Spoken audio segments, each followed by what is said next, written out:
All right, hello STEM Coven, and welcome to day 28 of Mystical Practices for Your Logical Life. And today I want to talk about a cleaning ritual. So I think we all kind of can feel that when our spaces have things in it that don't make us feel good, or our spaces are overly cluttered, it can impact our energy and impact our thoughts and just how we feel in general about ourselves, about our lives, about our living situation.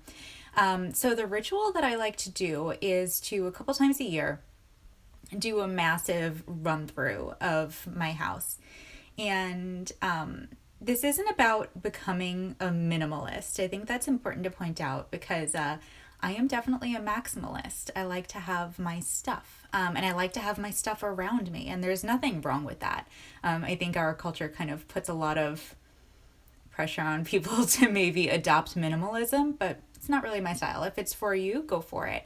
But still, just doing an edit of all the things that we have and making sure that the things that we do have in our living space are helping us feel the feelings that we want to feel, kind of like evoking comfort, maybe if that's a feeling that you want to have in your own home.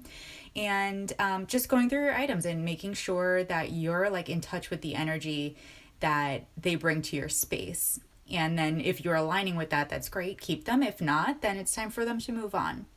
And while I'm doing my cleaning of my home and decluttering or just like putting things in their place, I'm holding that intention that the energy of my house is being cleansed, the energy of my living space is kind of being reset. And with that, my own energy and my own mindset can also be reset. So after I do the decluttering, which could take maybe a week for me because realistically I don't get to everything in a day. Then after that, I like to just kind of like do a little bit of fumigation with herbs. Usually I do burn rosemary. Rosemary is known kind of for its like energy cleansing properties. And just make sure your windows are open when you're doing that and you burn it safely. If you're in a place where it is okay to burn items right now. And then after that, I also like to do a sweeping ritual as the last thing that I do in my cleansing ritual. And the way I do that is I use salt and sprinkle that over the floor. You can even mix the salt with a little bit of rosemary.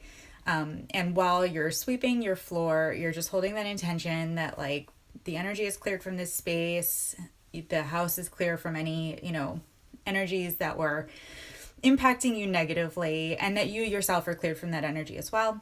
And then you gather up that salt and dispose of it outside of your home. If you have carpets, you can use baking soda. You don't need to use salt on carpets. I don't recommend that. Definitely use baking soda there instead, and you can vacuum it up. So that's the clearing cleansing ritual for the house that I like to use.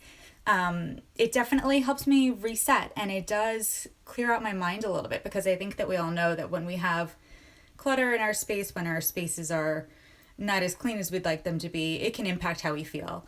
So I hope you enjoy that clearing and cleansing ritual for your home. I'd love to hear how you're doing with these rituals. We're coming up towards the end of the month, which I can't believe.